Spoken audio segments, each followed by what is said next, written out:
Wolfgang Hees. Danke, Fabian. Ich freue mich auch riesig auf diesen Nachmittag.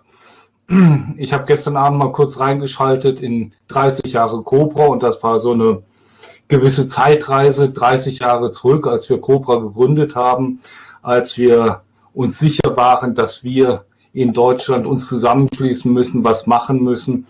Gründungsmitglieder damals, Thomas Fahrteuer ist mit dabei.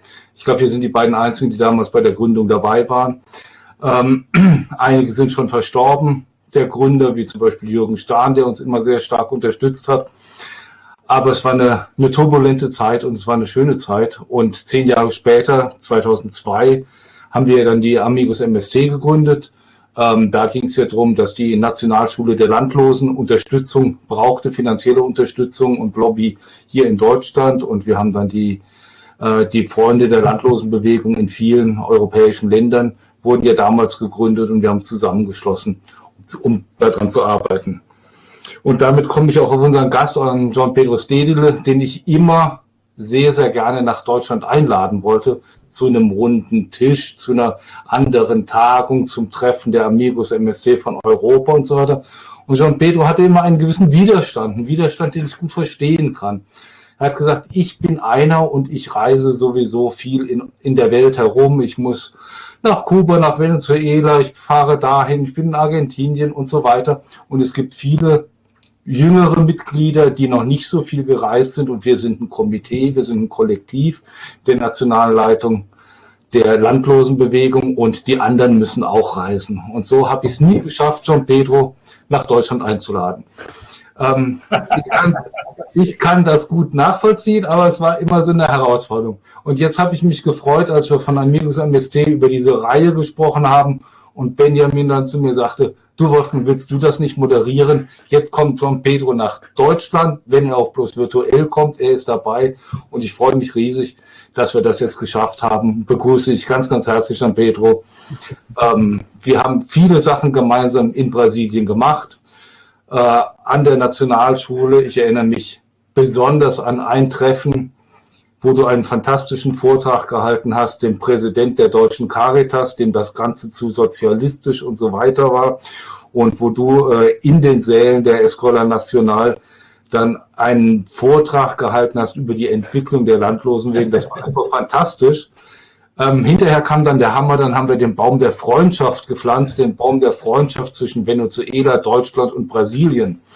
Und das war für unseren Präsident Näher dann doch ein großer Schock. Mit Venezuela hatte er es wirklich nicht so. Ja, waren spannende Sachen. Heute haben wir dich hier. Du bist einer der Begründer der Landlosenbewegung. Du warst 1984 dabei, als die Landlosenbewegung sich als nationale Bewegung gegründet hat, bei den ersten Besetzungen dabei, in deiner Funktion als Volkswirt und Soziologe eigentlich die ganze Zeit die Landlosenbewegung begleitet hast, viele Bücher geschrieben hast, die ich mit Begeisterung gelesen habe und ja, jetzt heute sind wir hier, um von dir zu hören, wie geht es in Brasilien weiter in diesem Wahljahr, unter den schwarzen Zeiten mit Bolsonaro.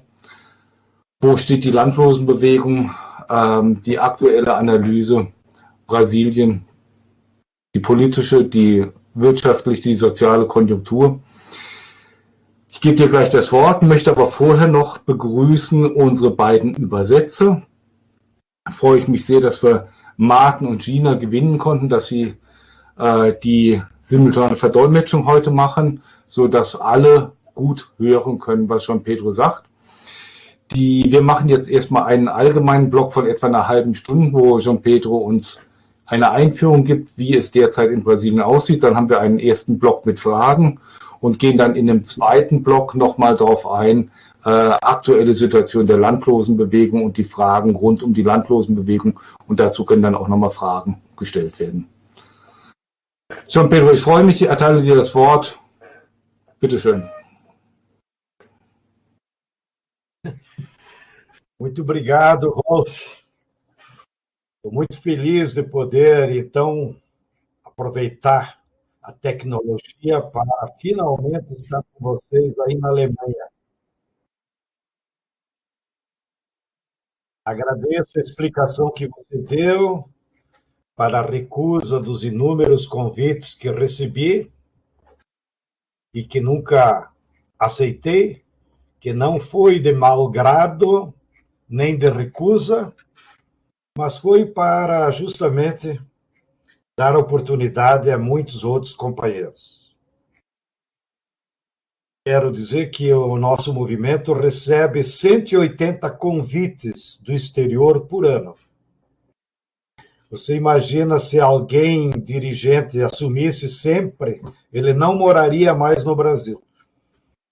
E com isso, na nossa metodologia de sempre enviar um companheiro e uma companheira, nós possibilitamos a que cada ano mais de 200 companheiros possam conhecer outras culturas, outras realidades, porque nós sabemos que uma viagem ao exterior é, no fundo, um curso intensivo de formação política e cultural. Portanto, espero que vocês compreendam a nossa política de viagens internacionais. Uma vez estive com Dom Tomás Balduino num evento do Prêmio Nobel Alternativo, aí em Salzburgo, e descemos no aeroporto de Munique, de maneiras que deu para ter uma ideia de como é que é a Alemanha, já que a própria cultura de Salzburgo, aí vizinha, também tem a mesma idiosincrasia. Também, a título de introdução, quero, em nome do nosso movimento, manifestar um profundo reconhecimento a todo esforço que sei, de forma anônima, muitos de vocês fizeram para que nós viabilizássemos a nossa Escola Nacional Florestan Fernandes. Sem o apoio de vocês, não haveria Escola Florestan Fernandes. E nesses 15 anos de atividades, já passaram por lá 30 mil estudantes, sendo que a metade deles, inclusive, são de outros movimentos populares, e em torno de 20% deles eram de outros países.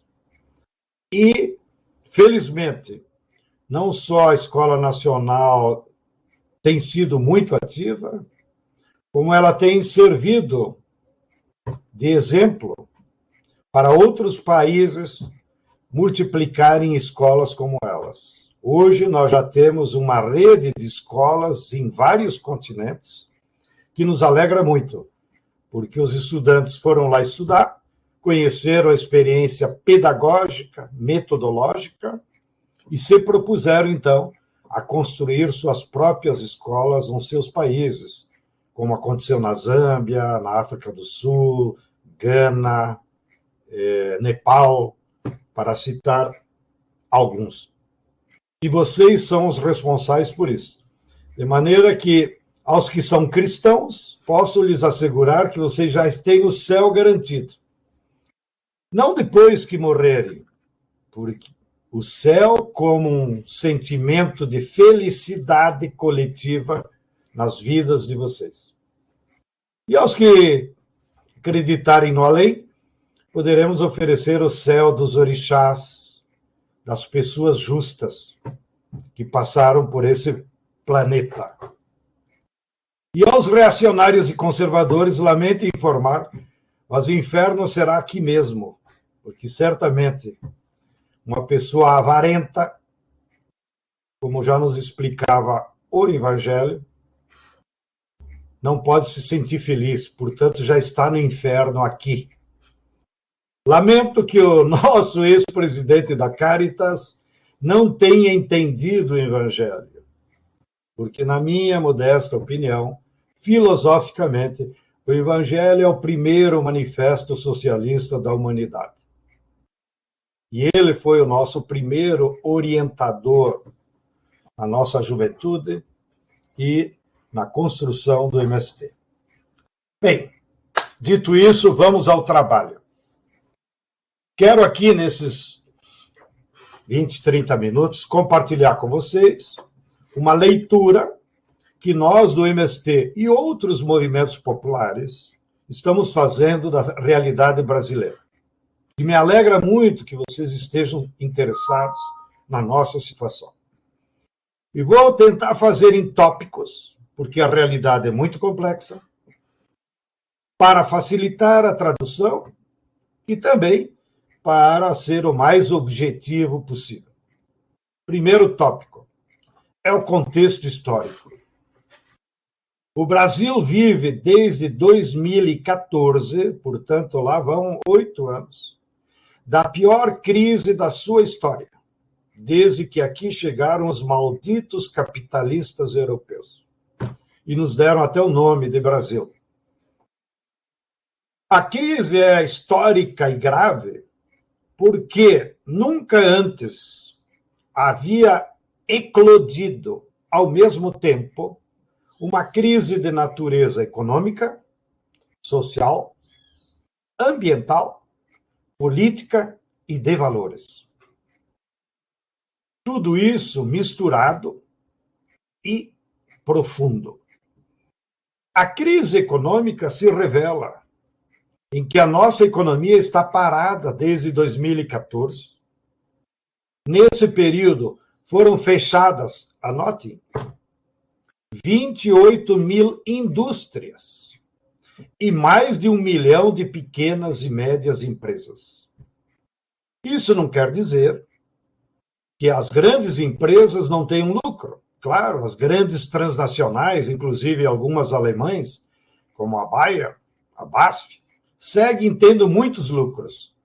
Porém, a contradição fundamental dessa crise econômica é que a economia não produz mais os bens necessários para atender a população.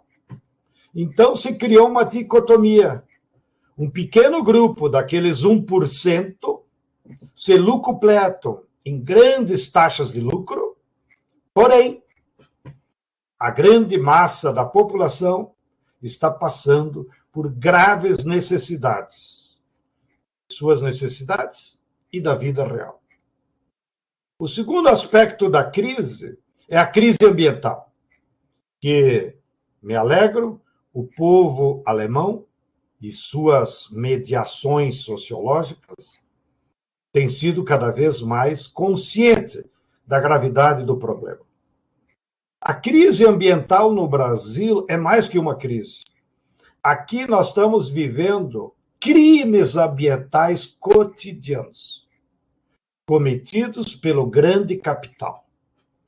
Porque em tempos de crise do capitalismo, as empresas vão lá para a natureza, se apropriam de forma privada de terras públicas, de florestas, inclusive de áreas indígenas, para aplicar o seu capital especulativo, transformam esse capital em bens e tiram os bens da natureza, que deveriam ser bens comuns, e levam como mercadorias.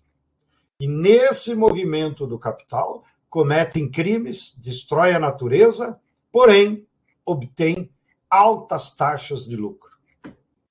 As empresas Coca-Cola e Nestlé, vizinha de vocês aí na Suíça, são as que monopolizam o comércio de água potável no Brasil. Vão lá na natureza, se apropriam da água no subterrâneo e nos vendem para a população.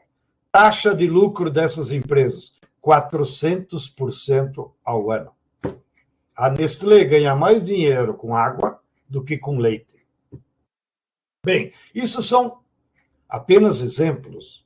Isso se repete com as grandes mineradoras, que estão, inclusive, invadindo áreas indígenas. Isso se repete com mais de 30 mil garimpeiros financiados pelas empresas de ouro.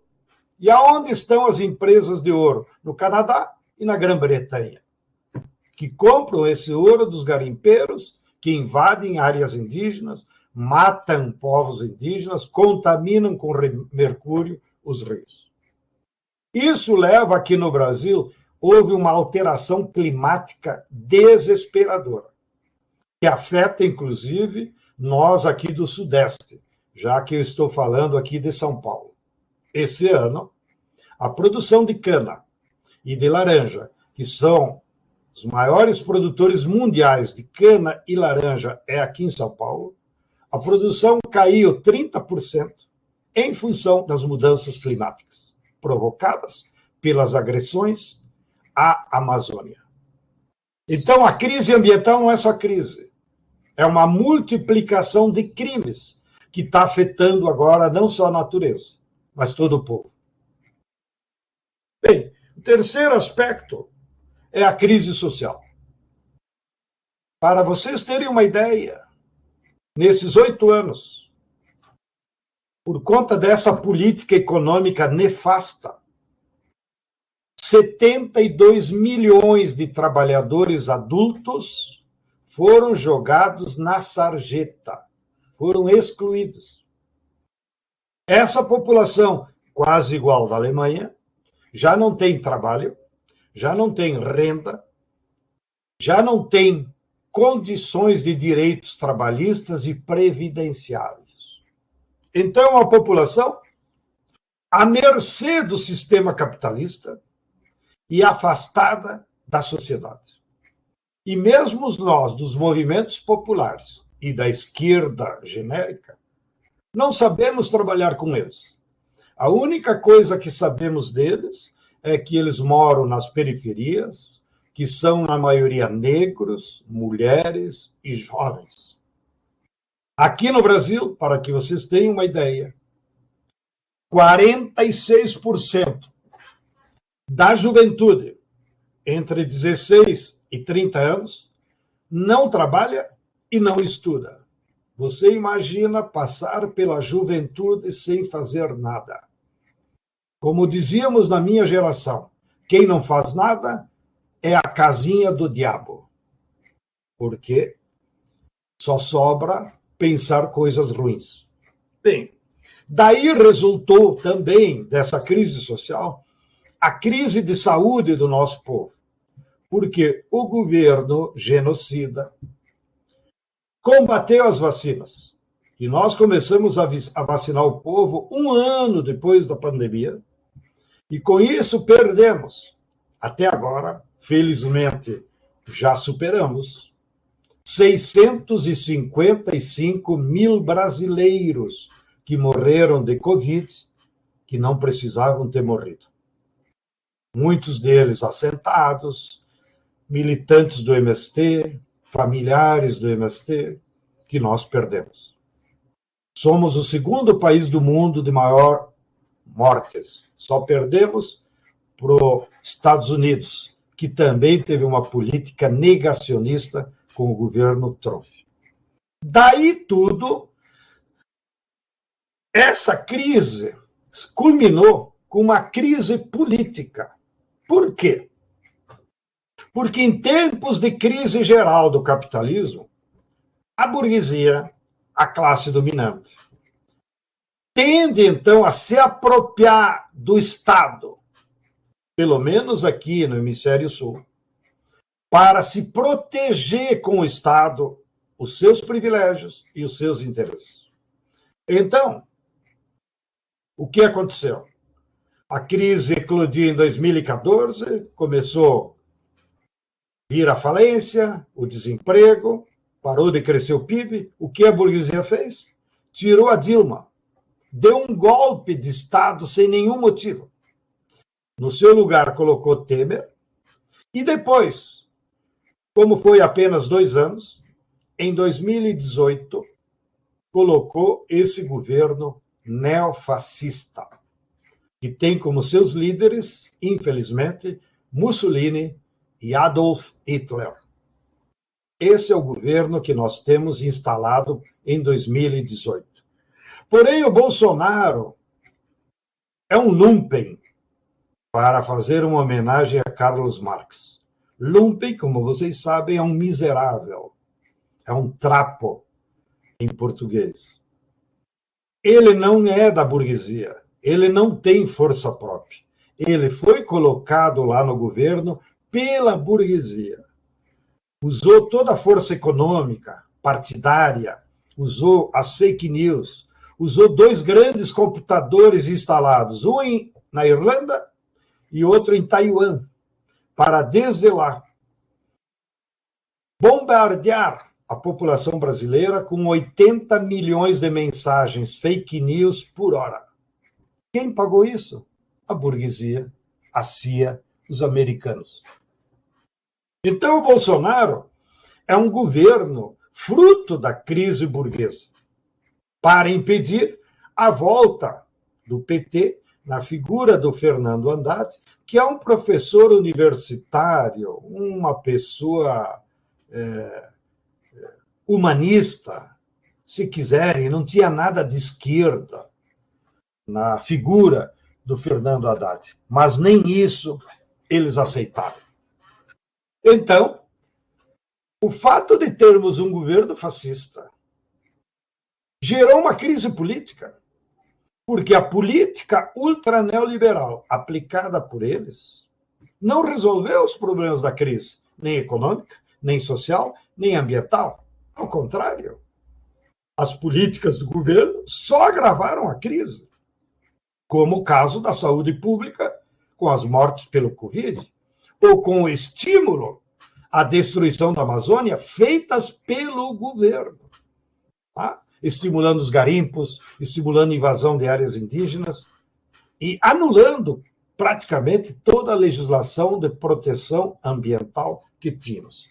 Então, culmina a situação histórica que vínhamos com a eclosão de uma crise política, aonde o governo e o Estado brasileiro não representam mais os interesses da sociedade brasileira. Bem, segundo tópico. Diante desse contexto histórico estrutural, então, se estabeleceu no país, nos últimos 3 anos, uma disputa política, se quiserem, e espero que o presidente da Caritas não me escute, se intensificou a luta de classes no Brasil. E a luta de classes não é determinada por ideologias, ela é parte das contradições que o capitalismo gera pela diferença das classes que existem. Então, a luta de classes se intensificou no Brasil e gerou uma disputa política. Do lado da classe trabalhadora, nós tentamos, nos últimos 3 anos, e construímos uma unidade pelo Fora Bolsonaro, que eu tenho aí na minha plaquinha permanente. Nós fizemos muitas mobilizações, porém não conseguimos derrotar o Bolsonaro. Por quê? Porque o Covid impediu a classe de trabalhadora de fazer luta, de fazer greve, de fazer ocupação de terra, de ir para a rua. As manifestações que nós fizemos foram mais simbólicas da militância, que se enchia de máscara, álcool gel e ia para a rua. Mas o povão não foi para as ruas. Então, no máximo, nós fazíamos manifestações de 50 mil, 100 mil militantes, que é bastante. Mas São Paulo tem 14 milhões de habitantes. E nos tempos das diretas já, há 20 anos atrás, nós chegamos a botar 2 milhões de pessoas em manifestações na rua. Era essa força que nós precisávamos para derrotar o Bolsonaro. E não conseguimos. Porém, do outro lado, do lado da classe dominante, que também foi atingida pela crise, notem, 28 mil indústrias fecharam. Eles também passaram a fazer disputa com o governo Bolsonaro. Eles não acreditaram mais no Bolsonaro. Então, a burguesia brasileira começou a fazer um movimento político no que eles chamaram construir a terceira via. Ou seja, nem Bolsonaro, nem Lula. Mas, o que aconteceu? Durante os 2 anos, a burguesia não quis apoiar as mobilizações de rua, porque as mobilizações de rua aumentariam a força do Lula. Então, a burguesia ficou apenas nas articulações políticas para encontrar a terceira via. É verdade, no entanto, que ela colocou todos os seus meios de comunicação, que ela controla totalmente, a Rede Globo, os jornais, as revistas, passaram a fazer oposição direta a Bolsonaro a partir de 2021, mais ou menos, com a eclosão do Covid. Então, de certa forma, a linha editorial dos meios de comunicação da burguesia nos ajudaram a população a entender que o governo Bolsonaro era inviável. Mas eles perderam muito tempo, a burguesia, em discutir, então, qual seria a chapa que daria unidade para os seus interesses. E não conseguiram chegar a uma unidade. Então, hoje, eles têm como candidato deles o governador Dória, aqui de São Paulo. Eles têm como candidato o Moro, colocado pelos americanos. Todo mundo sabe aqui no Brasil que o Moro é dirigido pelo FBI e pela CIA. E foi os americanos, que ele já estava morando nos Estados Unidos para se proteger, foram os americanos que impuseram ele como candidato.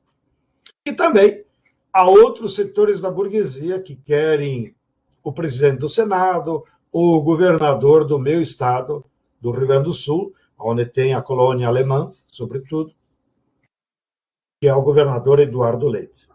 Então, eles não conseguiram chegar a uma unidade, o que reflete uma divergência entre a classe dominante sobre o futuro do Brasil, que eu gostaria que vocês entendessem. Então, hoje, a burguesia brasileira, a classe dominante, os ricos, estão divididos em relação ao futuro. E isso nos ajuda. Uma parte deles, quem sabe 10% da classe dominante, ainda apoia o Bolsonaro. Tá? Mas já são minoria. É aquele setor da burguesia acostumado a se locupletar com recursos públicos, com financiamentos de bancos públicos, etc. Porém, uma parte maior da burguesia, quiçá 60%, apoia a terceira via. Mas note, mesmo na terceira via, esses 60% da burguesia estão divididos em 3 chapas, que é bom para nós. E uma parcela pequena da burguesia, quem sabe outros 10%, 20%, já está apoiando a candidatura do Lula. Tá? Isso aparece nas declarações públicas de alguns dirigentes, eles, né, que já estão fazendo campanha para o Lula. E quando o ex-governador Alckmin, aqui de São Paulo, adere à campanha do Lula e se transforma no seu candidato a vice-presidente, já consolidado, não é uma decisão pessoal do Alckmin e tampouco depende de mudanças ideológicas. O fato do Alckmin virar vice do Lula é porque uma parcela da burguesia industrial brasileira quer se aliar com o Lula, porque sabe que só o Lula pode tirar a economia brasileira da crise, ainda que demore algum tempo. Então, o Alckmin representa uma parcela da burguesia industrial paulista que aderiu ao Lula. Bem, no agronegócio, que depois podemos voltar a ele, também há uma divisão. Tá? Os latifundiários, aqueles que se apropriam de terras públicas, de florestas, desmatam a Amazônia, invadem áreas indígenas, estes estão com o Bolsonaro. E tem uma presença muito grande na Amazônia Legal, que envolve 7, 8 estados, que o Wolf conhece bem, e certamente alguns de vocês. Então, a região centro-oeste, Goiás, Mato Grosso, Rondônia, Acre, Pará, Amazonas, aí há um latifúndio predador que produz soja, produz a pecuária em áreas desmatadas, e estes apoiam o Bolsonaro. Porém, há uma parte moderna do agronegócio que sabe que não pode ter futuro com esse tipo de modelo. Então, há uma parte do agronegócio que apoia a terceira via. Tá? Inclusive, estão indicando uma senadora do Mato Grosso do Sul, que é grande proprietária de terras, produtora de soja e gado, para ser vice na terceira via, a senadora Tebet. E há uma parte do agronegócio que apoia o Lula. Na figura, por exemplo, da Cátia Abreu, na figura do ex-ministro Blairo Maggi, que é o maior produtor de sojas do mundo. Ele tem 240 mil hectares nas suas fazendas de soja para exportação. O Blairo Maggi apoia o Lula. Então, note, a classe dominante brasileira, a burguesia, ela se mistura. São os mesmos que controlam a indústria, o comércio, os bancos e a agricultura. Portanto, essa divisão deles também foi lá para a agricultura. E estão divididos. Por último, então, para não aborrecê-los, é o comportamento da classe trabalhadora. A classe trabalhadora não conseguiu derrotar o Lula, derrotar o Bolsonaro, pelo que eu disse, por aquelas circunstâncias do Covid.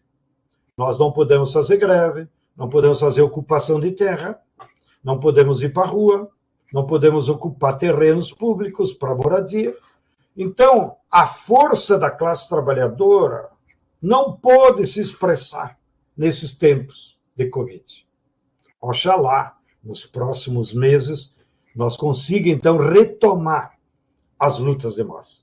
Porém, a classe trabalhadora teve uma vitória política fantástica nesse período de crise, que foi o fato do Lula recuperar os seus direitos políticos e ser inocentado no Supremo Tribunal Federal. Hoje, o Lula não tem mais nenhum processo contra ele, ele foi inocentado todos, inclusive agora, os seus advogados estão começando a processar os procuradores e os juízes, pedindo restauração financeira pelos prejuízos morais que causaram por aqueles 584 dias de prisão injusta, sem que tenha cometido nenhum crime. E, nessa semana que passou, um dos procuradores, o tal de Dallagnol, que já saiu do Ministério Público, foi condenado a devolver ou a pagar ao Lula uma indenização simbólica de $30 mil como reparação a danos morais que o procurador tem que usar do seu salário, das suas condições. Então, a vitória do Lula foi uma vitória da classe trabalhadora. E note, ele saiu da prisão e imediatamente a classe trabalhadora já o nomeou como candidato natural da classe. Não foi o PT, não foi a esquerda que decidiu que o Lula deveria ser presidente. Foi o povo, foi a classe trabalhadora. Tá? Então, o Lula emerge dessa crise como o candidato da classe trabalhadora e unificando a classe. Isso que é importante a gente entender. Não é uma questão partidária, é uma questão da classe trabalhadora que, sem maiores instâncias partidárias, nomeou Lula como seu porta-voz. Bem, agora, então, as chamadas mediações, os movimentos populares, as igrejas progressistas, da qual faço parte nesse leque de igrejas progressistas, faço questão de dizer. Aqui nós temos a coordenação das igrejas cristãs históricas, aonde estão os luteranos. E os luteranos têm jogado um papel importante, progressista, nessa articulação das igrejas em defesa das mudanças contra o Bolsonaro. Houve, inclusive, um pedido de impeachment só assinado por pastores e padres e bispos das igrejas progressistas. E tiveram mais de 700 assinaturas de líderes religiosos, tá? num processo próprio, com argumentos religiosos, éticos, de por que o Congresso deveria afastar o Bolsonaro. Mas isso não foi adiante. Então, agora, para ir terminando, a nossa missão como classe trabalhadora, através das mediações, dos partidos, dos sindicatos, dos movimentos, é que nós temos várias tarefas que estão em curso. Primeiro, retomar a luta de massas para resolver os problemas imediatos. Nós temos 20 milhões passando fome. O que você vai dizer para eles? Que esperem o Lula em janeiro de 23? E a comida de amanhã? Nós temos feito um pouco de esforço como MST, produzir alimentos e entregar na forma de solidariedade.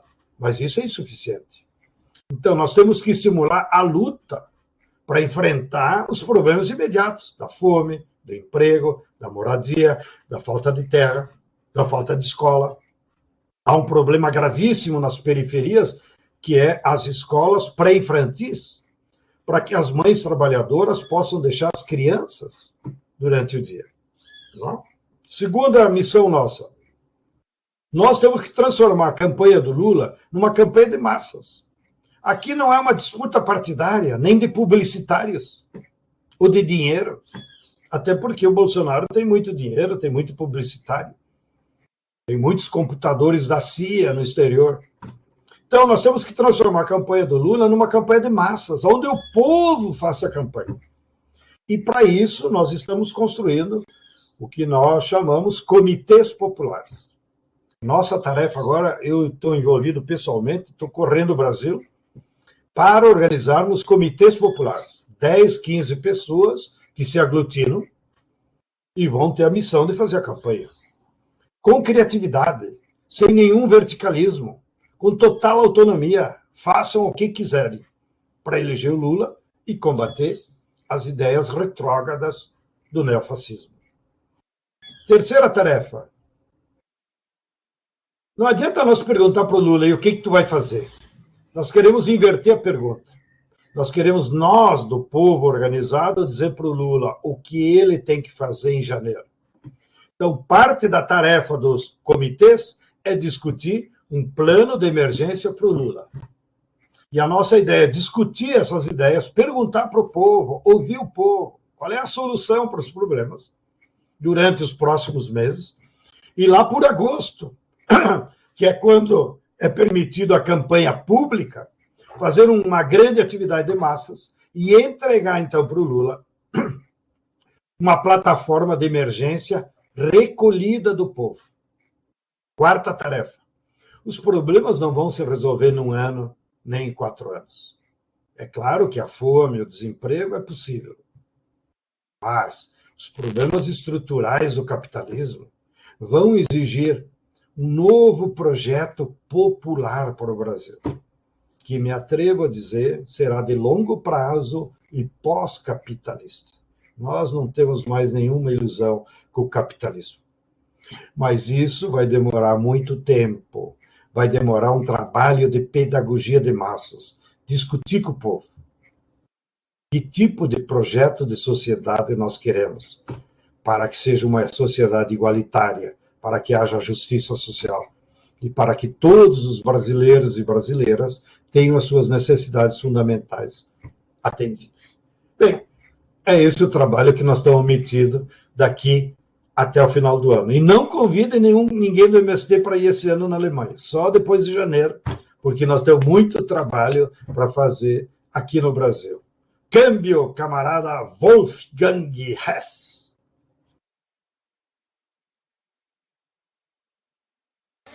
Ganz herzlichen Dank schon, Pedro. Sehr viele Facetten, wenn ich einfach so Lero Maggi für Lula, die progressive lutherische Kirche, Komitees Populares, neues Gesellschaftsprojekt. Es sind so viele Facetten, so viele Elemente, die weiter zu diskutieren sind. Und dafür möchte ich jetzt die Runde öffnen, dass Fragen gestellt werden können, vertieft werden kann. Und bitte um Wortmeldungen aus dem Publikum.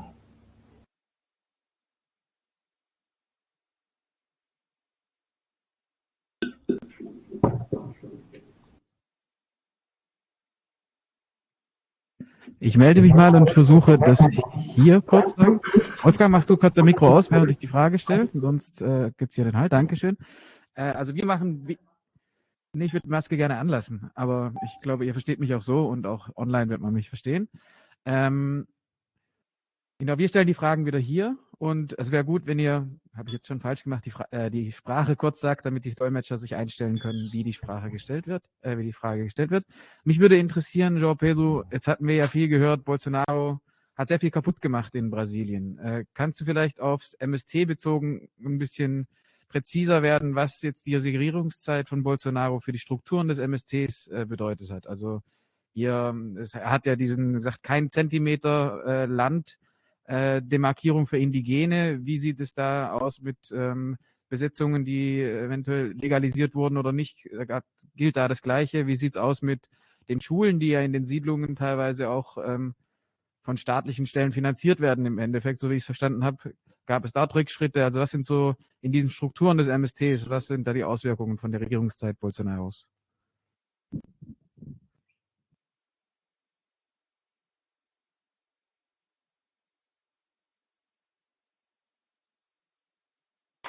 Já devo responder ou há outra questão? Ich bin jetzt gerade ein bisschen unklar darüber, wie wir das sehen von den Teilnehmern, die online sind. Wenn die nicht eingeschaltet sind, dann sehe ich nicht, wie die ihre Hand heben. Das wäre natürlich jetzt spannend und zu sehen, Fabian, wenn du das koordinieren kannst vor Ort, wer da noch Fragen hat, wie die sich melden. Der Christian Russau und der Benjamin Bunk haben die Hand offen. Dann würde ich die beiden Fragen vielleicht jetzt noch für den ersten Block dazu nehmen und dann machen wir mit dem zweiten Block weiter.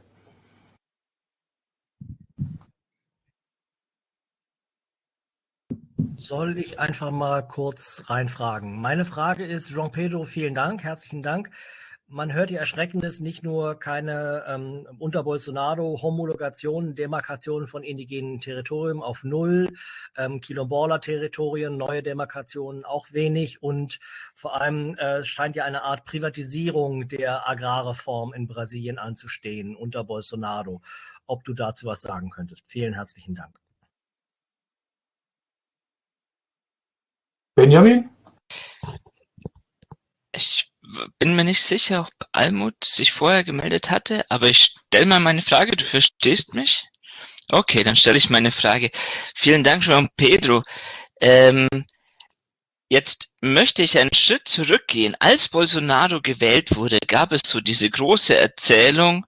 Du hast das jetzt mehr über Klassenkämpfe gemacht, aber damals gab es die große Erzählung, dass hinter Bolsonaro zum einen so eine wirtschaftliche Strömung und dann eine nationalistische Strömung und vor allem eine evangelikale Strömung, die Neopentekostais, eine Rolle gespielt haben. Und ich weiß noch, vor 3-4 Jahren war so die große Sorge, die Evangelikalen werden jetzt eigentlich haben sie schon die größte Banker im Parlament.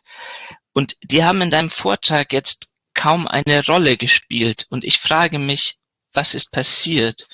Du hast ja ein sehr zuversichtliches Bild eigentlich gezeichnet von einem möglichen Regierungswechsel. Und ich frage mich, was durch Covid oder warum es passiert ist, dass dieses Kräftefeld sich jetzt so anders darstellt und es wieder, Hoffnung gibt. Danke.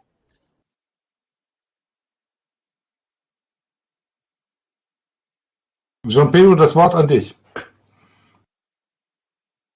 Muito bem. As questões foram muito importantes e eu acho que eu preciso de outra meia hora. Brincadeiras, mas de fato vou começar pela última, que é a questão mais política. Como eu procurei explicar, em 2018, o Bolsonaro conseguiu se eleger não porque a maioria dos brasileiros éramos fascistas.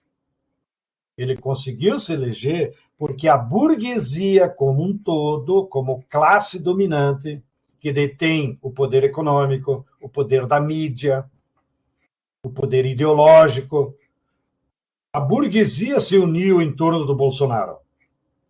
e o colocou lá, em seu nome, sabendo que ele era fascista. Então foram forças da classe dominante que o colocaram lá. Não foram os evangélicos, não foram os fascistas. O Bolsonaro é fascista, mas a força que o elegeu foram forças da classe dominante. O que mudou? Foi o que eu disse. O projeto econômico do Bolsonaro não tirou a burguesia da crise, aprofundou a crise. E isso levou que a burguesia se dividisse. Tá? Segundo, as ideias fascistas do Bolsonaro levaram a uma indignação entre a população, a maioria da população, e levaram que, inclusive, os meios de comunicação da burguesia, que haviam apoiado ideologicamente o Bolsonaro, tivessem que se afastar. Exemplo, a Rede Globo é o grande meio de comunicação no Brasil. Chega a ter, às vezes, 60% de audiência nas novelas ou no seu jornal. A Rede Globo fez campanha para o Bolsonaro. A Rede Globo fez campanha para prender o Lula. Agora, a Rede Globo faz oposição ao Bolsonaro. Por quê? Porque a política do Bolsonaro não resolve os problemas econômicos da Rede Globo. Tá? Também, na meio da esquerda, já que você citou, havia uma ignorância de que a força do Bolsonaro estava nos evangélicos, que já são 30% da população brasileira. Os evangélicos, tidos como os neopentecostais, das igrejas modernas que nasceram lá nos Estados Unidos. Não os evangélicos no sentido das igrejas cristãs tradicionais, onde estão os luteranos, os metodistas, os batistas, os anglicanos. Os evangélicos no sentido neopentecostal. Pois bem, nós fizemos pesquisas recentes. E os evangélicos não se consideram bolsonaristas. Os evangélicos, eles se comportam na política como classe trabalhadora.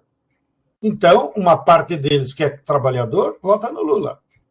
Uma parte deles que é classe média está na terceira via. E uma parte deles, claro, segue o Bolsonaro. De maneiras que hoje, a base real do Bolsonaro, há uma base ideológica, tá? Que é neofascista, que, claro, nessa base ideológica estão policiais militares, estão membros do exército, tá? E estão pastores, sobretudo evangélicos, que têm uma ideologia reacionária. Tá? Porém, esses têm uma influência na sociedade de ao redor de 8%. Mesmo assim, na intenção de voto, o Bolsonaro pode chegar até 30%, o que é muito relativo, porque se a terceira via aumenta, vai tirar votos do Bolsonaro. De maneiras que, não sendo otimista, sendo realista, há chances reais do Lula ganhar no primeiro turno. Por quê? Note, mesmo que o Bolsonaro às vezes assuste a população que ainda teria 30% dos votos, a turma se esquece de olhar o principal. 70% é contra o Bolsonaro e se manifesta permanentemente contra ele. De maneiras que o 30% é a barreira máxima deles. Bem, então essa é a situação da política ainda que o companheiro pediu para esclarecer. Segundo aspecto, agora entremos para o mundo da agricultura e do campo, aonde nós militamos. Ao longo desses 30 anos, para sempre ter uma base histórica, houve aqui no Brasil uma disputa entre 3 projetos para a agricultura. Os latifundiários, o latifúndio, que é um projeto do capital, mas é um projeto que não produz, ele só se apropria da natureza. O segundo projeto é do agronegócio, dito moderno, que produz commodities para exportação e produz com base no uso intensivo de agrotóxicos na mecanização intensiva, expulsa a mão de obra e destrói a biodiversidade. E ganha dinheiro com a exportação de commodities, soja, milho, cana-de-açúcar, algodão e pecuária bovina. O agronegócio só produz esses 5 produtos aqui no Brasil. Ganha muito dinheiro, mas beneficia ao redor de 300 mil fazendeiros. Só. Bom, e o terceiro modelo é o modelo da agricultura familiar, dos camponeses, aonde a reforma agrária é parte da reprodução de uma agricultura camponesa, uma agricultura familiar. Familiar no sentido de que a mão de obra não é assalariada, mas é da família camponesa. Esses 3 projetos, nos últimos 30 anos, se enfrentaram. Na época do Lula e Dilma, eles enfrentavam o latifúndio, mas defendiam a coexistência entre agronegócio e agricultura familiar. E chegaram a criar 2 ministérios. O Ministério da Agricultura era para o agronegócio, e sempre colocaram ministros do agronegócio. E o Ministério do Desenvolvimento Agrário era para a agricultura familiar, e aí colocavam ministros simpáticos a nós. Agora, com o Bolsonaro, representou uma mudança no Estado brasileiro, no governo e nas políticas públicas. Então, o governo Bolsonaro representou a entrada no centro do governo do latifúndio. Hoje, quem dirige as políticas públicas para a agricultura são os interesses do latifúndio. Ou seja, as políticas públicas são para entregar os bens da natureza para o latifúndio. Já o agronegócio tem presença no governo Bolsonaro. A ministra da Agricultura é do agronegócio, do Mato Grosso do Sul, porém, como expliquei antes, o agronegócio está dividido. Então, há setores importantes do agronegócio que fazem oposição aberta ao Bolsonaro, porque sabem que não tem futuro. Tá? E o terceiro modelo, que é a agricultura familiar, inverteu-se, então, do tempo do Lula e Dilma. Agora o governo combate a agricultura familiar, quer destruir a agricultura familiar. Então, nesses 4 anos, agora vamos para 4 anos, o governo Bolsonaro, além de estimular o latifúndio, o governo Bolsonaro, então, procurou destruir todas as políticas públicas do governo Lula e Dilma que beneficiavam os povos indígenas, os quilombolas e a agricultura familiar. Então, ele destruiu todas essas políticas. A FUNAI, por exemplo, que cuida de atender até como assistente social de saúde e produção aos povos indígenas, está praticamente fechada. O IBAMA, que cuidava dos crimes ambientais, está fechado. Tá? O INCRA, que devia cuidar da reforma agrária, ele entregou para o presidente da UDR, ou seja, para uma organização fascista que cometeu muitos assassinatos no passado contra nós. Inclusive assassinou advogados, assassinou padres, freiras, a mando da UDR, ou seja, latifundiários da UDR cometiam esses crimes, inclusive de assassinatos. Pois o presidente da UDR, o senhor Naban Garcia, é hoje o presidente ou o diretor da política fundiária do governo Bolsonaro. Então, não é só abandonou, ele está combatendo. Então, o combate que ele começou a desempenhar para destruir o terceiro modelo teve consequências imediatas. Povos indígenas.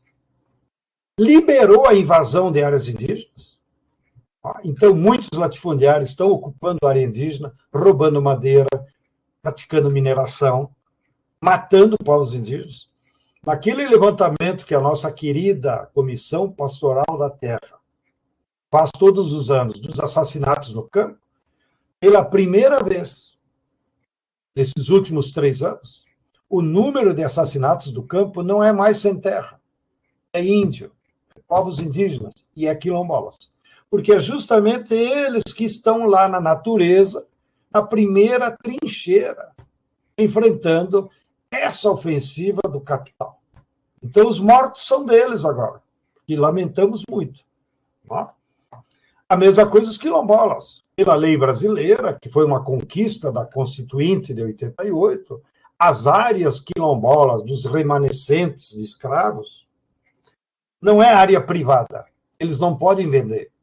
Então, qual é a política do latifúndio? Ele tem que destruir toda a comunidade quilombola, para daí se apropriar daquelas áreas. Então, todos os quilombolas que estão próximos da fronteira agrícola, que estão em áreas potenciais para a soja, para o milho, o capital vai lá e tenta destruí-los. E em relação ao MST, a mesma coisa. Bom, nós procuramos adotar uma política de resistência ativa. Foi esse o nome que nós damos. Não vamos nos acovardar diante dos fascistas.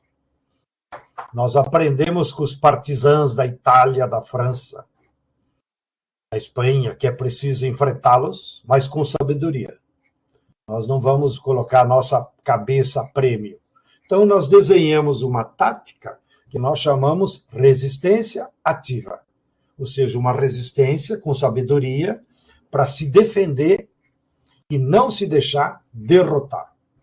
O Bolsonaro acabou com as desapropriações, acabou com todas as políticas que poderiam fortalecer os assentamentos, como era um programa de compra de alimentos, como era políticas que atendiam lá as escolas, os assentamentos, ele acabou com tudo. Tá? Porém, ele também tentou nos desmoralizar. Eu vou acabar com o MST. Isso foi a palavra de ordem dele durante a campanha. Eu vou acabar com o MST. E no governo, ele tentou fazer alguns despejos que seriam simbólicos, para demonstrar, agora o MST vai acabar. Ele começou tentando fazer um despejo num centro de formação, lá em Pernambuco, por sinal se chama Centro Paulo Freire. Bem, o que nós fizemos? Colocamos 700 pessoas acampadas ao redor do centro e o Bolsonaro não teve força política nem policial para desalojar. E, portanto, nós ganhamos e resistimos e está lá o centro de formação funcionando. Depois ele repetiu essa tática numa área que repercutiu a nível internacional, que foi um assentamento que nós tínhamos no sul de Minas, tá? Onde tínhamos lá 500 famílias. E eles queriam despejar, por conta dos interesses que é uma área próxima da cana e do café. Havia um grande latifundiário do café que vende para a Nestlé, que queria se apropriar daquela área porque são 7.000 hectares, aqui no sul de Minas, muito próximo do mercado. Pois bem, o Bolsonaro tentou despejar. Nós repetimos a tática. Reforçamos o acampamento, resistimos, a polícia ficou lá 2 dias com bomba de gás lacrimogêneo, inclusive usou tratores, destruiu a escola do assentamento. Porém, nós resistimos e a sociedade nos defendeu. Quero aqui dar um testemunho, inclusive, que nos dias mais difíceis do enfrentamento, 2 bispos católicos se transferiram para lá, com plena pandemia, com máscara e tudo. Pastores da região foram para lá, inclusive membros dos povos de terreiros das religiões afrodescendentes. Então, a sociedade nos defendeu e nós derrotamos ele. E o terceiro e última tentativa deles foi fazer um despejo no sul da Bahia. Como o governo da Bahia é nosso aliado, ele levou a Força Nacional, 200 soldados da Força Nacional, para fazer um despejo de 3 famílias dentro de um assentamento. De novo, nós resistimos e entramos na Justiça. E o Supremo Tribunal Federal mandou a Força Nacional voltar para Brasília. E eles ficaram desmoralizados. Então, as 3 tentativas deles nos desmoralizar, para dar uma lição no MST, nós, com o apoio da sociedade, com o apoio das igrejas, nós derrotamos o Bolsonaro. Mas, para prestar conta a vocês, ainda nós não temos possibilidade de voltar a fazer ocupações de terra. Então, faz 3 anos e meio que nós não fizemos mais nenhuma ocupação, porque nós não podemos colocar a vida das pessoas em risco diante de uma conjuntura muito adversa. Então, a prioridade agora do MST para poder liberar as forças da reforma agrária é nós eleger o Lula e derrotar, pela via democrática, os neofascistas do Bolsonaro. Câmbio, camarada Wolf. Ganz herzlichen Dank, João Pedro. Sehr, sehr facettenreich, sehr vielseitig. Wir haben aktuell noch 3 wichtige Fragen, die aus dem Publikum kommen, aus dem Chat. Und die wird Fabian jetzt formulieren. Danach möchte ich dann gerne zu dem zweiten Block übergehen, wo wir nochmal spezifisch die Situation vom MST, genau was du eben angesprochen hast, Besetzungen, aber auch wie sieht es aus in den agroökologischen Zentren, wieso exportiert MST Nahrungsmittel ins Ausland, Fragen, die uns gestellt worden sind und wo wir einfach gerne wüssten, wie geht es weiter in der Nationalschule im großen Aufforstungsprogramm vom MST. Also mal etwas spezifischer die aktuelle Konjunktur von der Landlosenbewegung. Aber zuerst das Wort an Fabian mit den 3 Fragen aus Hamburg. Also die sind jetzt nicht unbedingt aus Hamburg, sondern aus dem Chat hier. Uta zeigt mir irgendwas. Es gibt auch noch Fragen hier in Hamburg, aber ich mache jetzt erstmal diese aus dem Chat zusammen. Da fragt Gisleni, also ich versuche das jetzt auf Deutsch zusammenzufassen. Die Originalformulierungen findet ihr im Chat. Vielleicht will João Pedro auch direkt in den Chat gucken, um das Original dann zu sehen. Aber Gisleni fragt im Endeffekt nach diesem Notfallplan, der an Lula im August übergeben werden soll, ob es dort irgendwelche Mechanismen zur Überwachung der öffentlichen Schulden gibt, also man die öffentlichen Schulden dort in den Blick nehmen wird und ob es eine Steuerreform, eine progressive Steuerreform geben wird, ob das Teil dieses Notfallplans ist für Lula. Anna Grasa-Witkowski fragt, ob der Krieg in der Ukraine irgendeinen Einfluss haben kann auf den Ausgang der Wahlen in Brasilien. Spielt da auch auf die Vergangenheit an, Russland mit dem Kommunismus und die Vereinigten Staaten mit ihrer historischen Rolle. Verweist auch darauf, dass es in Deutschland die Gruppe Der Dritte Weg ist eine extrem rechte die Gruppe, aber ich glaube, das hat jetzt nicht unbedingt, nur der Name hat nicht unbedingt so viel Verbindung zu Brasilien, aber sie erwähnt es auf jeden Fall hier. Und dann sagt oder fragt Betania Ramos-Schröder, wie João Pedro die Rolle der sozialen Bewegungen in Brasilien, also nicht die Rolle der Zivilgesellschaft, die solidarisch mit den brasilianischen sozialen Bewegungen ist, welche Rolle hat diese internationale Zivilgesellschaft, auch in diesem strategischen Prozess des Widerstands gegen die aktuelle Politik und auch mit dem Einfluss auf die Wahlen und auf die möglicherweise Restrukturierung, Wiederaufbau des Brasiliens. Genau, vielleicht erstmal soweit zu den Fragen aus dem Chat. Ich weiß nicht, ob du deine Karin gerade die Frage anschließen willst. Du kannst gerne das Mikro dort verwenden.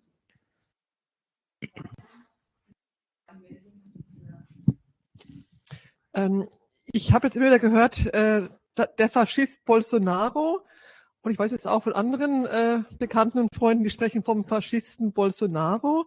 Und ich wollte mal fragen, welche Definition von Faschismus auf Bolsonaro konkret zutrifft. Also wie wird das zusammengebracht?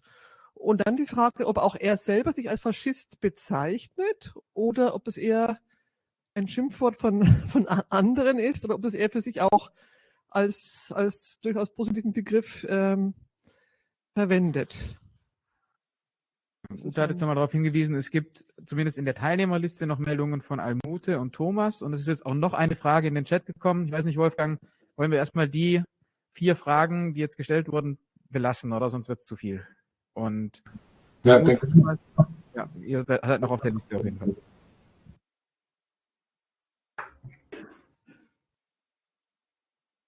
Olá, é minha vez? Muito bem. De novo, vocês estão melhorando nas perguntas. E isso me deixa alegre por um lado, mas por outro lado preocupado com o tempo. Acho que iremos até a meia-noite. Então preparem aí o chopp. Enquanto eu estou aqui com o meu chimarrão, que é a nossa herança dos povos indígenas guaranis que habitavam a minha terra do Rio Grande do Sul. Bem, vamos lá. Brincadeiras à parte. Primeiro, pela política geral. Por que nós chamamos fascista? O fascismo e o nazismo, como vocês conhecem bem da história, ele foi um movimento de massas que organizou a sociedade inteira para aquela forma de vida que vocês conhecem, que levou à guerra, inclusive, que levou aos campos de concentração.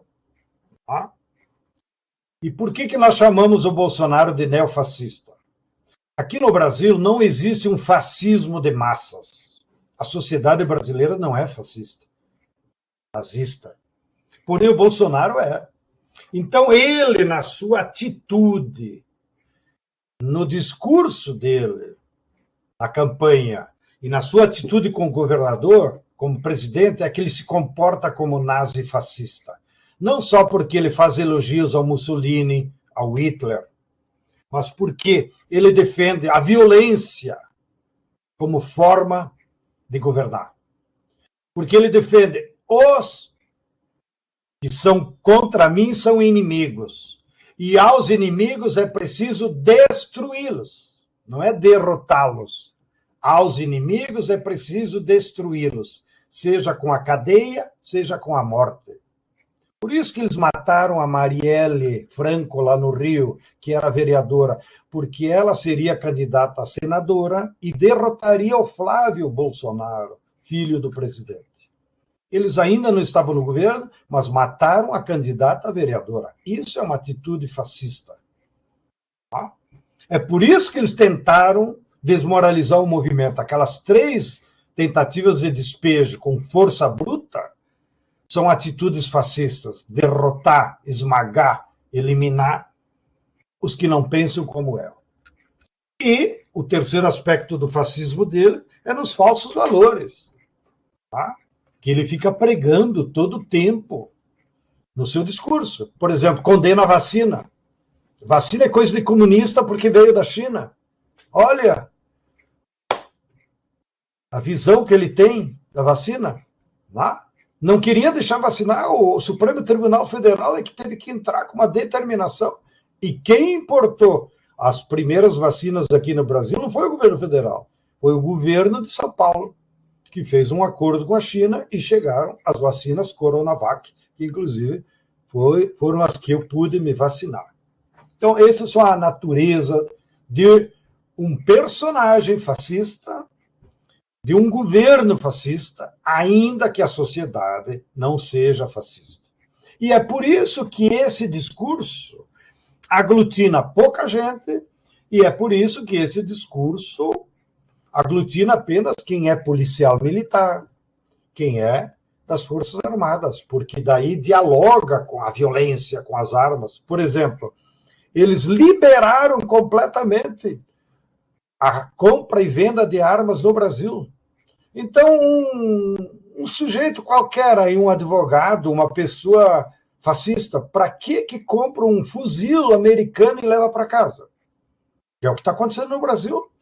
Nós já temos mais de 300 mil fuzis importados dos Estados Unidos e vendidos para a população. A nossa sorte é que o fuzil custa 15 mil reais, 3 mil dólares, e, portanto, só a classe média e os burgueses estão comprando. Mas qual é o objetivo mesmo de uma pessoa ter um fuzil em vez de ter um livro na casa dele?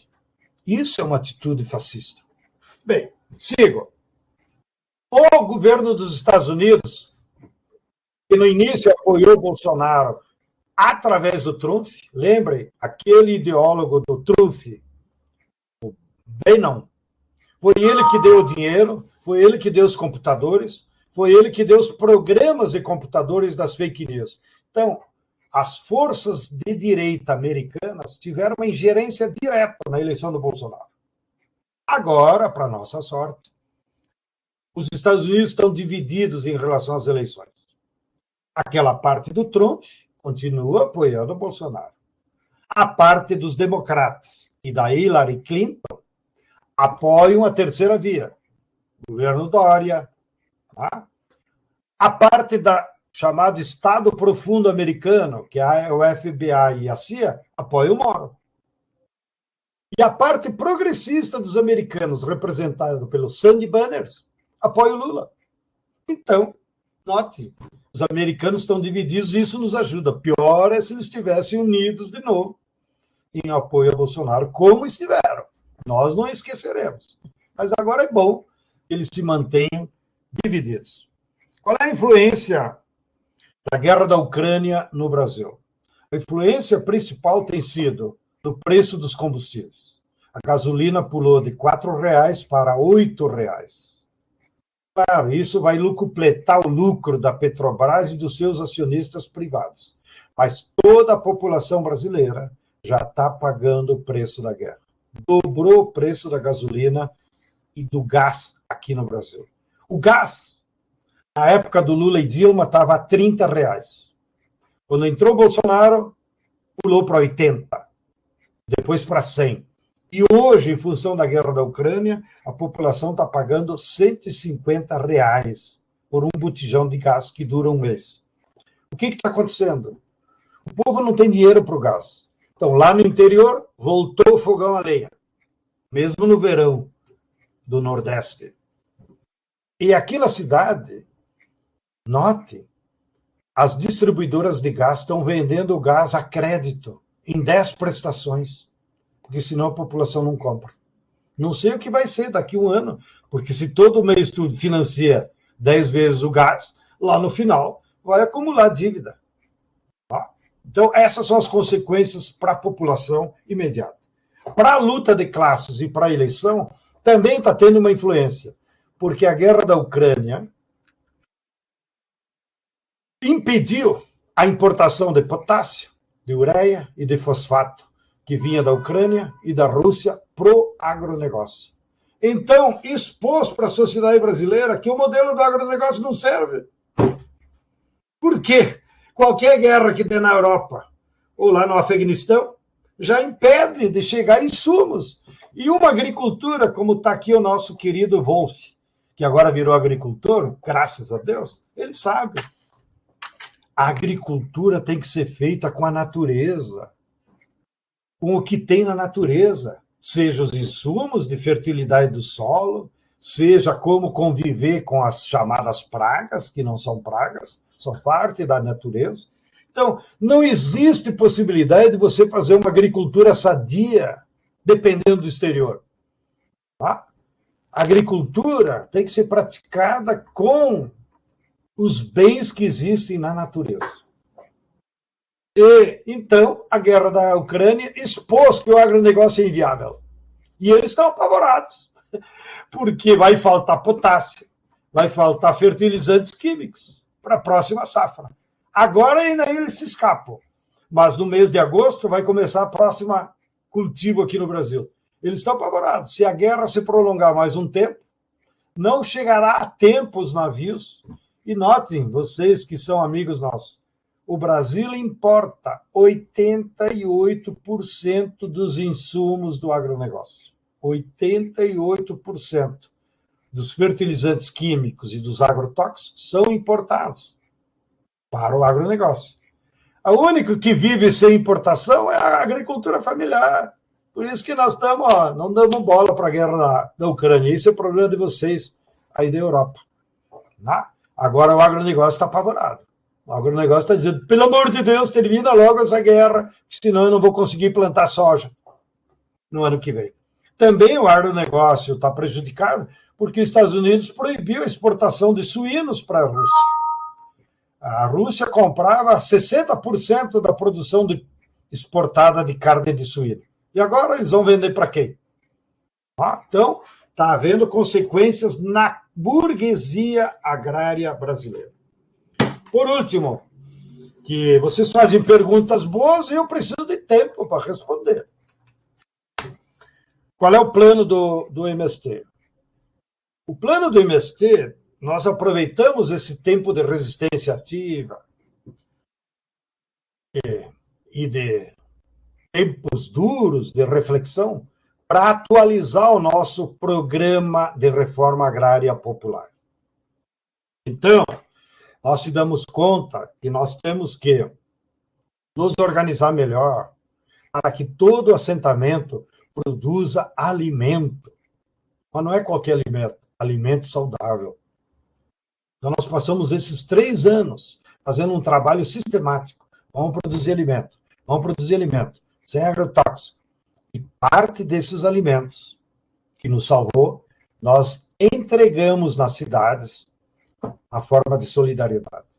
Nós não conseguimos fazer as estatísticas certas, mas, mais ou menos aproximado, durante esses 3 anos, nós entregamos mais de 300 mil toneladas de alimentos de forma gratuita para a população na periferia da cidade, para eles sobreviverem.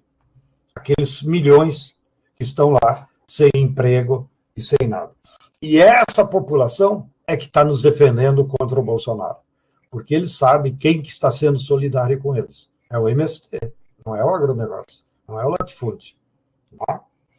Segundo aspecto, nós ampliamos a nossa iniciativa de difundir mais técnicas de agroecologia para produzir alimentos saudáveis. Difundir mais, aprendemos até a fazer curso de agroecologia pela internet, já que não podia ser presencial. Tá? Nós passamos a difundir mais a nossa campanha de plantio de árvores. E só as árvores, o Wolf sabe, certamente muitos de vocês, só as árvores podem enfrentar a mudança climática. Só as árvores são as que protegem a água. Então, qual é a nossa missão? Plantar árvore. Tá? E é essa vontade política que nós incorporamos no MST. Plantar árvore, plantar árvore, plantar árvores. Nesses 3 anos, nós já plantamos mais de 10 milhões de árvores. Mas nós queremos plantar 10 milhões por ano. Tá? Porque agora também nós gastamos mais tempo fazer os viveiros, distribuir as mudas, ou seja, há um tempo necessário, não é só dizer plante árvore, vai ter que fazer a muda, ver qual é a semente, e árvores nativas, tá? Não é o eucalipto da Austrália ou pinos do Canadá, tem que ser árvores do nosso território, que vai proteger a natureza, vai proteger a água, e também avançamos na agroindústria. Então, nós criamos um programa, tudo pela internet, chamado Finapop, que é um financiamento especial, que recolhe poupança de amigos do movimento, tem nada a ver com o mercado de capitais, como a imprensa difundiu. Nós recolhemos poupança de amigos do movimento para financiar projetos na agroindústria. Então, só para dar um exemplo, o último projeto foram 6 cooperativas, uma do arroz, outra do leite, outra do café, outro do açúcar mascavo, que é saudável. Os 6 projetos de cooperativas para expandir, para comprar máquina, custaram 15 milhões de reais, mais ou menos 3 milhões de dólares. Para nós recolher os 3 milhões de dólares e entregar para as cooperativas, esse mecanismo do Finapop recolheu contribuições de 6 mil pessoas. Nota, 6 mil pessoas, cada um deu um dinheirinho, completou 3 milhões de dólares. Ou seja, deu uma média de 500 dólares por pessoa. Mas é esse movimento que permitiu nós não depender do banco, não depender do governo e investir em agroindústria, que vai fazer alimento saudável, o arroz orgânico, o café orgânico, o laticínio e assim por diante. E, por último, continuamos com o nosso esforço de educação nas nossas áreas, né? E tentando ampliar. Por exemplo, agora, só para me exibir, nós temos um programa de alfabetização de adultos ajudando o governo do Maranhão, porque o maldito Estado brasileiro não se interessa com os adultos analfabetos. Eles não sabem onde aprender a ler e escrever. Então, o MST está ensinando a ler e escrever aos adultos na cidade. Temos um programa no Maranhão, e eu vim agora, ontem, lá do Rio Grande do Norte, onde estive com a governadora, e fizemos lá um convênio, em que o governo do Rio Grande do Norte, que é um governo de esquerda, progressista, vai, então, financiar um programa de alfabetização de adultos em Natal e Mossoró, que são as duas grandes cidades que eles têm, e mais a nossa população do campo. Então, nós fizemos um convênio onde o governo vai repassar para esse programa $1 milhão de dinheiro público para poder alfabetizar as pessoas que têm que comprar caderno, comprar camiseta, comprar equipamentos, né, pagar os professores que vão lá, como são da rede pública. E termino, que já estou me passando, a ENEF, que vocês são padrinhos, financiadores, contribuintes eternos, infelizmente nós não podemos ter aula presencial. Tá? Todas as atividades da ENEF nesse período foram virtuais. Mas descobrimos, né, o maldito Zoom. E nós tivemos cursos na ENEF que tiveram 3.000 estudantes de todo o Brasil e da América Latina. Então nós ficamos até... Eu mesmo dei um curso lá de reforma agrária que tinha 2.500 alunos. E, nossa senhora, eu nunca dei aula para 2.500 alunos ao mesmo tempo. Claro, daí depois tinha disponibilizava o livro em PDF, e procurava potencializar as leituras, né, fora do tempo de aula, que é muito chato. Né? E já aproveito, então, para terminar, dizer que agora, dia 1º de maio, nós vamos retomar as aulas presenciais na nossa Escola Nacional Florestan Fernandes, o nosso programa de formação que implica movimentos brasileiros e também da América Latina e também de outros países. Eu me esqueci de dizer, mas nos dá muito orgulho, que nós temos uma brigada de educadores fazendo programa de alfabetização em inglês na Zâmbia.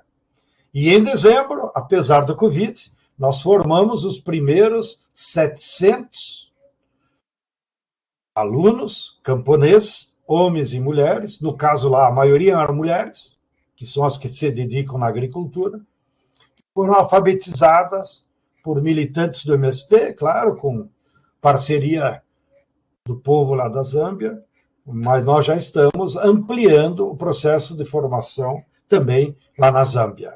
Câmbio, camarada Wolf. Ganz herzlichen Dank. Ich glaube wirklich, wir könnten bis Mitternacht weiterreden. Es gibt noch so viele Themen. Eigentlich ist unsere Zeit zu Ende. Deswegen muss ich jetzt erstmal rückfragen bei Cobra bzw. bei Fabian, wie gehen wir weiter vor? Müssen wir pünktlich schließen um 12:30 oder haben wir noch 10 Minuten? Also uns wirft hier jetzt niemand direkt raus. Also ich denke, wenn wir 10 Minuten überziehen, wird das schon okay sein. Wir sind jetzt auch noch nicht bei den 1,5 Stunden, weil wir ein bisschen später angefangen haben. Von dem her 10 Minuten ist eine Zielmarke, würde ich sagen. Okay, wie viele Fragen hast du? Von Jürgen Groß sehe ich noch eine spannende Frage.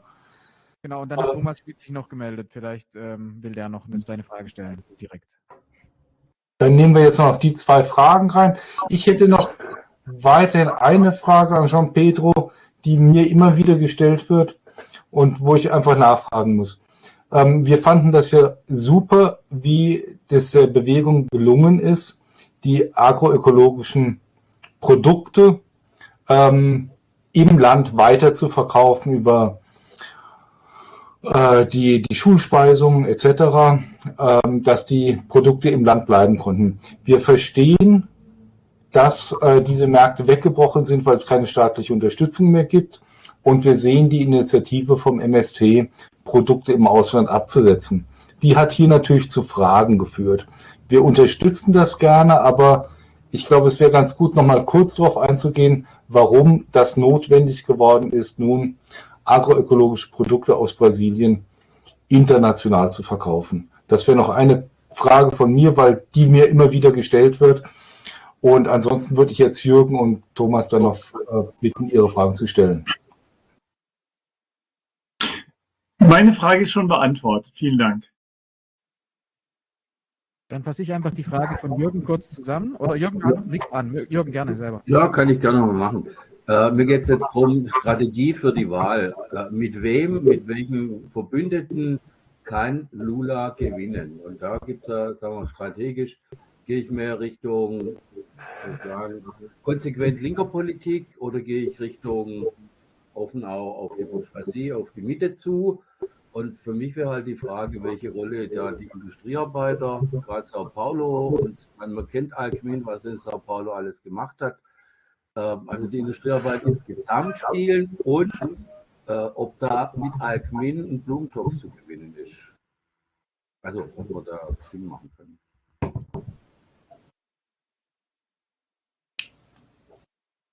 Okay, dann gehen wir jetzt fort an João Pedro zu diesen letzten Fragen. Vielleicht noch mit der Anfrage noch, was erwartet ihr von uns aus Deutschland? Wo können wir unterstützen?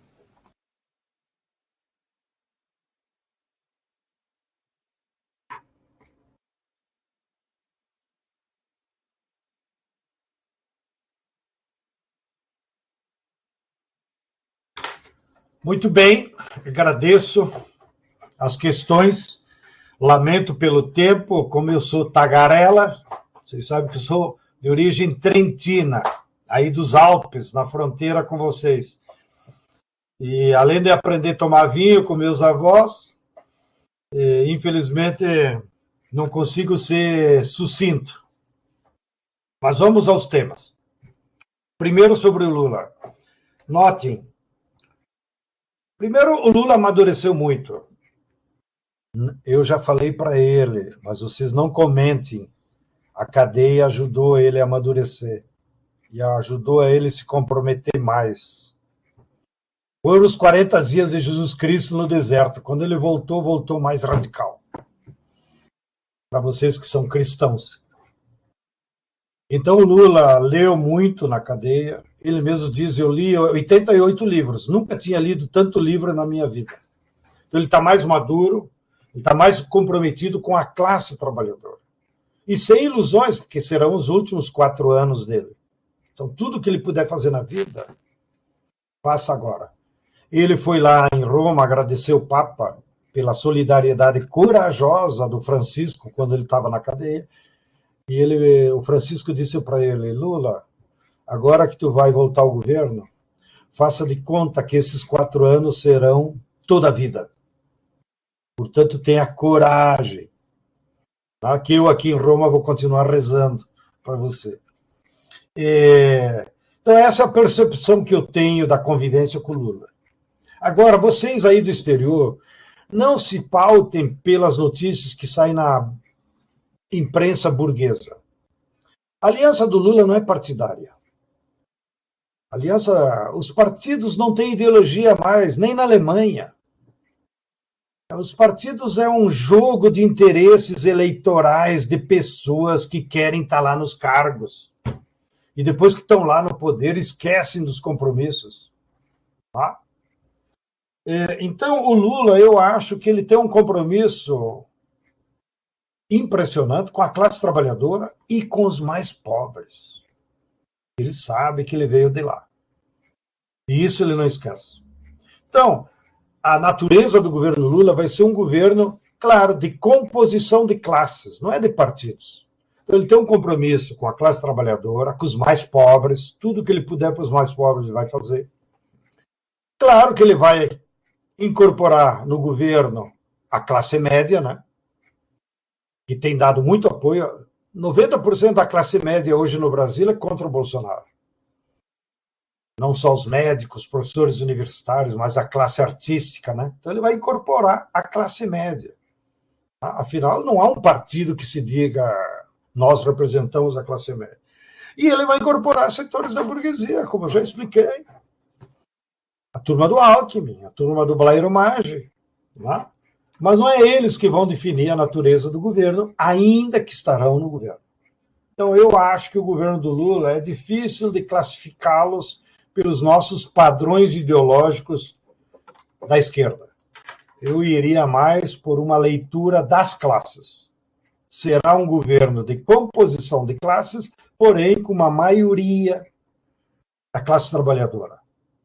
Um compromisso contundente.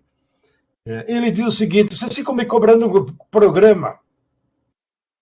Pois então, anotem aí. O meu programa é o combate à desigualdade social. Tudo que eu puder fazer para combater a desigualdade social, eu vou fazer. Esse é o compromisso dele. Agora, que medidas concretas, aproveitando que eu esqueci do outro, o programa de emergência, ele ainda não se comprometeu, e eu até acho bom. Ele que continue dizendo só que combate a desigualdade social. Agora, nós, por aquele mecanismo dos comitês populares, das organizações da classe trabalhadora, é que vamos ter que fazer uma pesquisa, ouvir o povo, e daí dizer para o Lula, ó, o povo quer essas mudanças. Aonde provavelmente, como alguém tinha perguntado, entrará a suspensão do pagamento da dívida externa e da dívida interna, que cobra 46% de todo o orçamento público. Então, provavelmente, nós temos que pedir para o Lula, dizer, ó, moratória da dívida, 4 anos sem pagar dívida, e os juros. E com esse dinheiro, vão aplicar para combater a desigualdade social. Bem, sobre o MST, voltando. Primeiro é isso, a nossa missão como agricultores é produzir alimentos. E produzir alimentos saudáveis. Portanto, a missão do MST não é só ocupar terra para resolver problema de camponês. A missão do MST é ocupar terra para produzir alimentos para todo o povo. Por isso que nós mudamos a nossa programa. Não é mais uma reforma agrária camponesa. Agora é uma reforma agrária popular, para atender todo o povo. E daí, a nossa missão é produzir arroz, leite, carne, para todo o povo. A nossa missão é o mercado interno. Então, por que falamos em mercado externo? Isso é só propaganda. O nosso objetivo é merenda escolar. O nosso objetivo é a periferia das cidades. Mas, em alguns produtos, e agora com a crise, que nós temos possibilidade de vender no exterior, claro que vão vender no exterior. Mas é muito mais porque eles do exterior nos pedem do que nós achar que o mercado externo vai resolver os problemas da nossa agricultura. Então, nós estamos vendendo arroz para a Venezuela, claro, mas eles pediram. Então, em vez de eles comprar do agronegócio, que só vai vender arroz com veneno, compra do MST, que é arroz orgânico. Tá? Agora, nem é público, e peço que vocês não publicitem, mas Cuba nos pediu leite em pó, para enfrentar o bloqueio que eles estão precisando para as crianças. Nós vamos vender leite em pó para Cuba, com o maior prazer, que é uma forma de ajudar o povo cubano. Agora, o leite nosso é para o povo brasileiro, para as crianças brasileiras. Bom, aí é interessante nós vender açúcar mascavo, café orgânico para a Europa? Claro, ótimo. Mas é marginal. É mais para fazer propaganda de que é possível ter alimento saudável do que achar que nós vender café orgânico para vocês, nós vamos ganhar dinheiro. Ou vender açúcar mascavo para vocês, ou vender arroz orgânico, vamos ganhar dinheiro. Nós utilizamos isso como propaganda. A propaganda do MST? Não. Propaganda de que é possível nós ter todos os alimentos orgânicos. O café, o açúcar, o leite, etc. e tal. E para isso, nós organizamos, inclusive, uma trading, né? Uma empresa separada do MST, porque o MST tem que se preocupar com outras coisas. Então, nós temos uma empresa, que é a Raízes do Campo, que se dedica a isso. Inclusive, o Comitê de Amigos dos Estados Unidos fez uma rodada a semana passada lá com essa empresa, Raízes do Campo, porque eles querem levar produtos orgânicos para os Estados Unidos. Ótimo, vamos levar. Mas isso é parte digamos, da propaganda do alimento saudável. Tá? E não que esse é o objetivo central do MST. O objetivo principal do MST é alimentar os pobres do Brasil. Por último, 2 temas da solidariedade internacional, que também estava no chat e eu pulei. A nossa leitura é que o capitalismo não tem futuro, seja ele brasileiro, alemão ou chinês. O sistema capitalista não resolve mais os problemas da humanidade. O que virá depois do capitalismo, não sabemos. É claro que não vai ser o modelo soviético do socialismo real. Tá? Nós temos que pensar um outro modelo, do pós-capitalismo. Como vai ser, não sabemos. Mas nós queremos discutir. E nós achamos que esse pós-capitalismo será fruto de um amplo debate de todas as forças da sociedade brasileira e do mundo. Nós vamos organizar, inclusive, já vamos convidar vocês depois. Final do ano, lá por dezembro, vamos fazer uma conferência na África do Sul, muito simbólica, sobre os dilemas da humanidade. Justamente para refletir, sem compromisso, sem preocupação de ter a resposta, a receita. Mas nós estamos convencidos, o capitalismo não funciona mais. Então nós temos que pensar o pós-capitalismo, que nós estamos chamando os dilemas da humanidade. Como é que nós vamos sair dessa? E isso estamos convencidos, até pela assessoria do nosso militante número 1, que é Leonardo Boff, o mais velho de nós, o maior filósofo que nós temos aqui. Ele sempre nos ajuda muito. E sempre tem nos dito, as saídas para a humanidade vai ser para todo o planeta.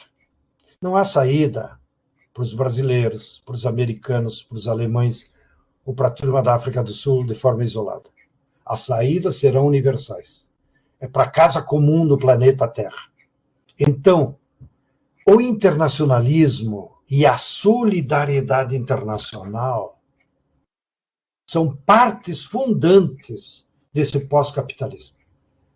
Tanto no debate político, quanto nas ações práticas. Né? Olha quanto nós estamos aprendendo num programa de alfabetização com o povo da Zâmbia. Não é eles que estão aprendendo, é nós. É lá que nós aprendemos a combater o racismo só porque a pessoa tem uma pele diferente ou o cabelo diferente, que se expôs tanto agora na guerra da Ucrânia, né? O racismo europeu que estava lá, escondido. Não? Então, a solidariedade internacional e o internacionalismo serão partes fundantes de um novo modo de vida no planeta Terra. E por isso eu os convoco também para seguirem refletindo sobre esses temas, assim como a agroecologia. A agroecologia tem que ser internacionalizada. Não é só um problema do Wolf e dos nossos assentamentos. Ou nós vamos plantar alimentos saudáveis, ou a população vai morrer de câncer. Como já tem lá nos Estados Unidos, 42 mil fazendeiros ganharam na justiça porque pegaram câncer com o agrotóxico da Monsanto, que agora virou da Bayer. Então, se eu pedisse uma solidariedade para vocês, eu diria, destruam a Bayer. Nos ajudem a que ela pare de fazer veneno, porque veneno mata. Mata a biodiversidade e mata os seres humanos. 673 cidades brasileiras, a água potável que vai na torneira está contaminada por glifosato. E quem que fabrica o glifosato? A Monsanto e a Bayer. Ganham lucro com as enfermidades da população. Então nos ajudem a derrotar a Bayer, que vocês vão para o céu, duplamente. Bem, termino no apelo que o Wolf fez. O que mais nós precisamos apoiar? Não? Já comecei pela Bayer. Lutem contra a Bayer. Lutem contra a OTAN. Basta de guerras. A OTAN é de vocês, não é nossa. Está aqui a Colômbia, agora afiliada à OTAN. Para quê? Para mandar soldado lá para a Europa? Parem. Então, nós somos contra qualquer guerra. E a OTAN é uma propulsora da guerra. Ou é para quê? Não? Então, lutem contra a OTAN. E peço duas solidariedades muito pontual. Ajudem a libertar o Assange. O Assange está aí na Inglaterra. Ele é um mártir atual da luta pela liberdade de expressão. Qual é o crime que o Assange cometeu? Denunciou que os Estados Unidos matavam civis no Iraque. Meu Deus do céu! E aí, se ele for extraditado para os Estados Unidos, vai pegar prisão perpétua. Então, pelo amor de Deus, nos ajudem, inscrevam lá para os tribunais, vão lá na Embaixada Britânica, na Alemanha, para nós ajudar a salvar o Assange, que é hoje a principal campanha que nós precisamos, simbólica, no mundo inteiro. Um grande abraço, muito obrigado e desculpe por não ter sido tão objetivo como os alemães gostam por sua cultura. Grande abraço, Wolf. Wir schätzen das sehr, wie du das gesagt hast und dass du das gesagt hast. Danke, João Pedro, für deinen Besuch in Deutschland. Wir werden uns in Brasilien wiedersehen. Ich denke mir, wir vom Komitee Amigos MST in Deutschland und Cobra werden weiter auf dem Weg soziale Ungleichheitsbekämpfung mit dem MST unterwegs sein. Danken für deine klaren Aufträge und freuen uns, dass es weitergeht, dass es auch weitergeht in diesem Jahr, wo wir noch Kelly, Cassia und weitere Brasilianer da haben werden. Dazu wird uns jetzt Benjamin noch was sagen.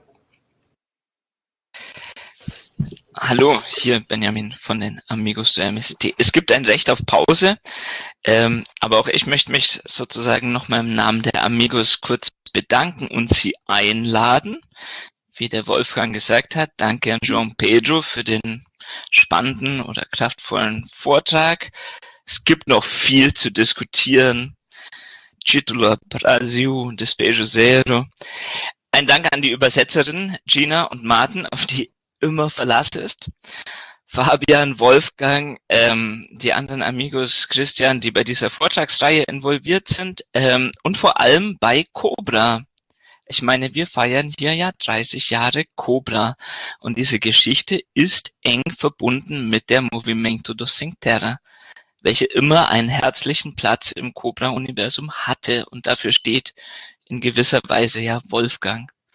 Wir waren auch bei den 25 Jahren dabei und wir werden uns bei den 40 und 50 Jahren auch wiedersehen. Ich freue mich darauf. So, Prost. Und daher möchte ich Sie auch einladen zu unserer Veranstaltungsreihe. Ich glaube, der Fabian hatte schon geteilt. Wer das nicht sehen kann, wenn man neben dieser Hand auf dieses Präsentationssymbol klickt, dann sieht man den Überblick so ein bisschen.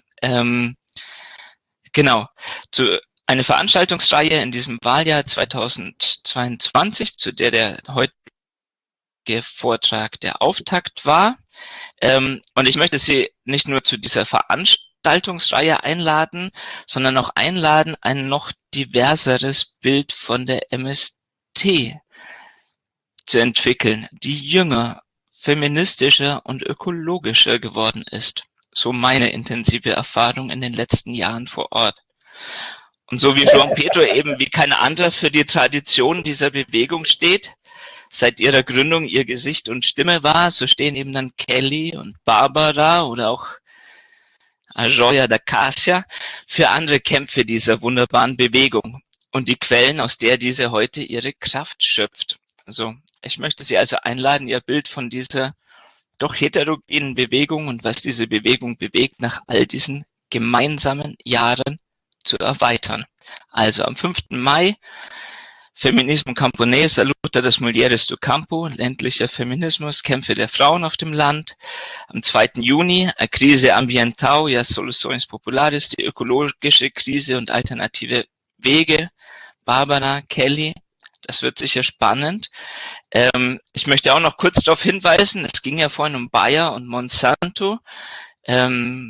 Federführend mit Christian und anderen Leuten haben wir 2 Präsenzveranstaltungen oder wird es 2 Präsenzveranstaltungen geben, einmal in Berlin, einmal in Köln, auch mit Bayer Watch zusammen.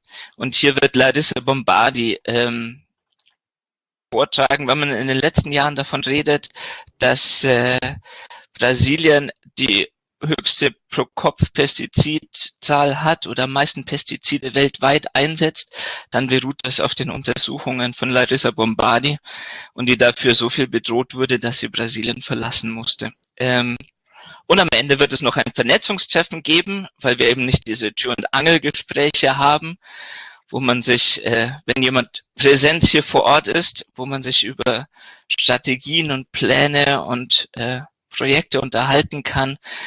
Auch dazu möchte ich Sie dann herzlich einladen. So, ich glaube, das war's. Viele Grüße nach Hamburg, nach Rio Grande do Sul. Oder wo auch immer Sie gerade sitzen. Solidarische Grüße. Ich ziehe jetzt die Mütze wieder an und tschüss. Genau, also auch von uns vielen Dank. Wir machen hier mal die Online-Veranstaltung fertig. Zur Kamera winken immer. Da, wo es leuchtet. Genau, also ich beende mal hier die Veranstaltung und wir machen hier mal die Fenster auf. Ja. Danke an Wolfgang, Benjamin, João Pedro und alle, die dabei waren.